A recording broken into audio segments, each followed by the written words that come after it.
Estamos de volta com o programa Ideia em Debate. Nosso entrevistado de hoje é o advogado, professor e coordenador da Comissão de Direitos Humanos da OAB de São Paulo, Martins de Almeida Sampaio, que está nos trazendo revelações assim assustadoras, como a exploração sexual de crianças de apenas 10 anos na cidade de São Paulo. A cidade de São Paulo é uma das maiores cidades do mundo e ainda temos exploração de crianças de 10 anos. Mas, professor, eu queria que o senhor me dissesse o seguinte: a Comissão de Direitos Humanos da OAB, ela teve uma grande atuação no período negro da sociedade brasileira, o período negro para o Brasil. E atuou muito no caso da violência contra presos políticos, violência contra pessoas praticada pela ditadura. O senhor poderia me citar um caso que ficou na história, que houve uma ação objetiva da Comissão de Direitos Humanos da OAB? Olha, houveram vários casos que ficaram na história da OAB. Eu faço aqui um tributo até à memória do grande advogado, presidente da OAB, Raimundo Pascoal Barbosa, que à frente da OAB no final dos anos de chumbo, muitas das vezes, e Dr. Cid Vieira, inclusive, eu não posso esquecer de citar esse nome, que recebeu voz de prisão. Dr. Cid Vieira recebeu voz de prisão de um general, porque ele falou na posse do desembargador do Tribunal de Justiça, falou pelos direitos humanos, recebeu voz de prisão por ter dito isso. E o Raimundo Pascoal Barbosa foi um defensor também. Então, esses presidentes de OAB, que são os presidentes de São Paulo, que são os presidentes da década de 70, muitas das vezes o advogado ia, como foi o caso de Balpiveta e outros advogados, iam buscar assistir seus presos e acabavam presos eles próprios. Então, a OAB teve uma atuação muito grande nisso. Existe um livro dentro da OAB no registro que infelizmente acabou se perdendo pela história, com todo o registro histórico dessa evolução. Mas nós atuamos muito firmemente nisso e principalmente no que diz respeito aos prisioneiros desaparecidos. Como você bem sabe, é uma facção da esquerda brasileira que optou por combater o regime militar com armas na mão. Uma delas foi o caso da guerrilha do Araguaia. Pois bem, foram derrotados no campo militar e até hoje 62 famílias aguardam o retorno ao lar de seus filhos. E o Estado brasileiro, todos os governos, sem exceção, não deram a menor bola. Desde 1982, ou seja, 28 anos, eu saía da faculdade naquele período, foi ingressado com várias ações pedindo esclarecimento aonde se encontram as ossadas desses combatentes do regime militar. E até hoje não aconteceu nada, absolutamente nada. O que houve? Houve o seguinte: as entidades de direitos humanos, diversas delas, a Organização dos Familiares dos Desaparecidos do Araguaia, foram caminhando e entraram no Sistema Interamericano de Defesa de Direitos Humanos. Em maio desse ano, o Sistema Interamericano, a Corte Interamericana, considerou que o governo brasileiro não tomou, nenhum dos governos tomou sequer uma medida, qualquer medida que fosse, a menor que fosse, para dar uma solução a esse problema, e esse caso entrou em pauta. Então vai entrar em pauta a discussão da questão da anistia no Brasil, ou seja, a anistia primeiro há uma satisfação às famílias, que são 160, na verdade, não fica restrito ao Araguaia, é um pouco mais amplo, isso são 162. No Araguaia são 62? São 62, se não me equivoco. E no Brasil todo são 160, alguma coisa assim, o que não diminui o tamanho da tragédia. Mas porque sumiram pessoas até 1983, continuou sumindo pessoas no país.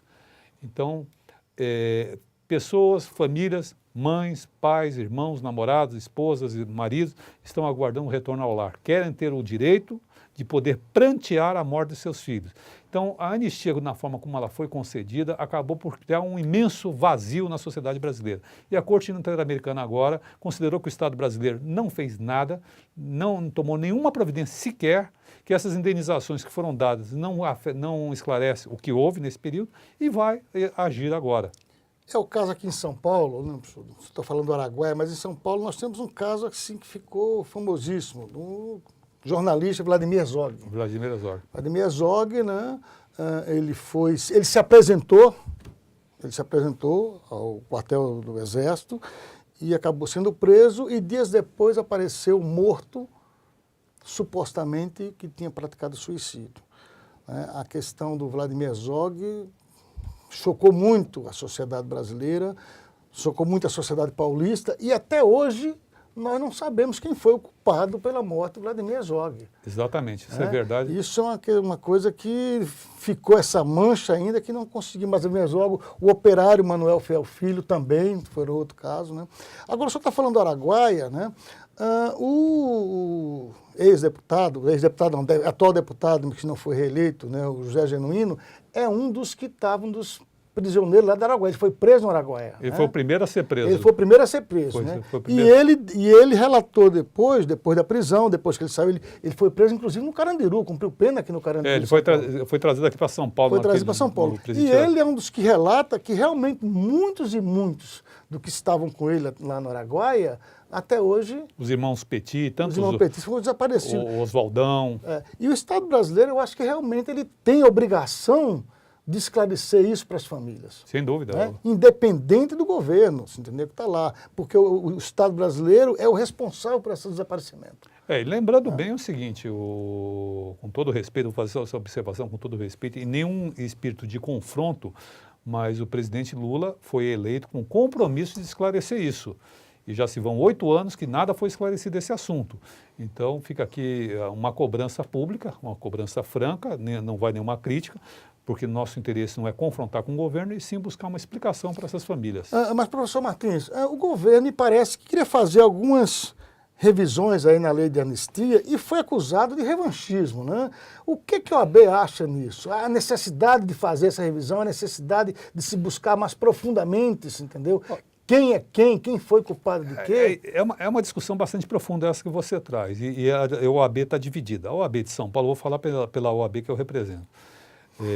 O Plano Nacional de Direitos Humanos, o PNH 3, ele trazia realmente isso, a instalação da Comissão da Verdade.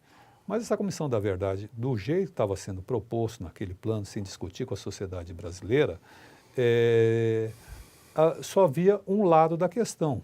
Tem que ver os dois lados, porque queira-se ou não... Houve baixa dos dois lados. Houve baixa dos dois lados. Não tenha dúvida. Aquele soldado Cosel morreu ali, morreu porque estava ali. Não tenha dúvida, houve baixa dos dois lados. E não quer se enfrentar esse problema. Na África do Sul, onde foi feita a Comissão da Verdade, no Chile, onde foi feito, foi escutado os dois lados. E muita coisa apareceu, coisas inclusive desagradáveis. Então o que a OAB defende é o seguinte, se é para instalar a Comissão da Verdade, vamos instalar, mas vamos ouvir todos. Mas eu dei uma sugestão, quando eu fui convocado a esse debate, específico a esse debate, eu dei uma sugestão mais fácil. Abram-se os arquivos. Eu tive em janeiro, fevereiro, mais ou menos desse ano, em Santos, onde foi descoberto um arquivo do DOPS, numa sala do Palácio da Polícia, em Santos. Vi documentos impressionantes, mais de 6 mil documentos. Esses documentos existem, eles estão perdidos por aí. Eu vi um código Morse feito pelo Marighella, uma coisa que eu fiquei, uma foto inédita do Lamarca, coisas de pessoas que eu conhecia, inclusive, eu fiquei abismado, coisas que eu pensei que só eu soubesse.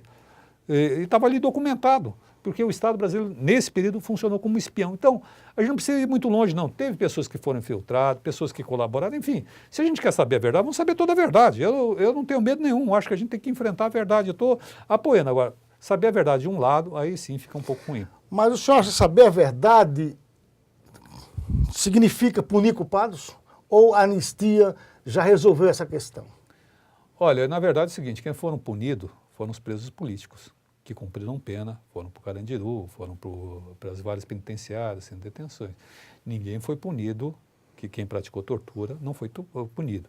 E a tortura é um crime inafiançável. O Estado brasileiro tem que ser responsável por isso. Não é possível que tenha se praticado tortura nesse país e as coisas fiquem desse jeito.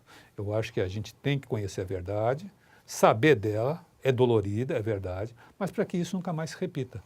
Ou seja, existem alguns comentários dizendo o seguinte, que a ditadura brasileira estava montada num tigre violento e ela conseguiu descer sem nenhum arranhão. O que não aconteceu na Argentina. Na Argentina, né, os militares que passaram pelo governo, eles foram responsabilizados e foram até os tribunais. O senhor acha que nós deveríamos fazer o exemplo que estão falando aí, essa caça aí aos culpados? Olha, eu não sei, é uma situação muito delicada que já se passou muitos anos, muitos personagens já morreram, Mas eu acho que quem vai decidir se deve ser punido ou não, essa justiça que chama justiça de transição, eu acho que deve caber ao povo brasileiro através das suas entidades, através do Congresso. A grande crítica que eu fiz ao Plano Nacional de Direitos Humanos foi que não foi discutido por 14 mil pessoas. A gente tem uma sociedade de quase 200 milhões.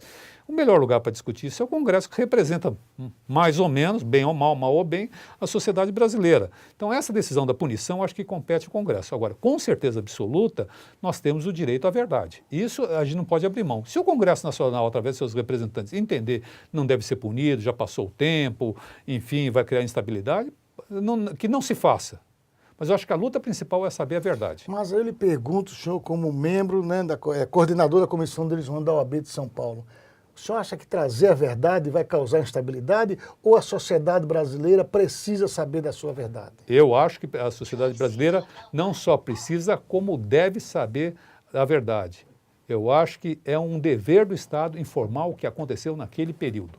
Aí, o direito à informação, direito a prantear os mortos, é um direito fundamental da pessoa humana. Ou seja, a família tem o direito de enterrar os seus mortos, Tem o direito saber onde eles estão. É porque aqui em São Paulo... Saber o que aconteceu, como eles foram mortos. Eu acho que eles têm direito. Todos nós sabemos que, por exemplo, o soldado Cosel foi morto numa explosão no Ibirapuera através de um atentado de uma determinada organização, foi uma perua Kombi. Todos nós sabemos disso. Quem não sabe, vai na internet, digita o nome, vai saber a história toda. Agora, ninguém sabe o que aconteceu com aqueles do Araguaia, ou outros tantos. Então, eu quero saber, eu tenho um direito.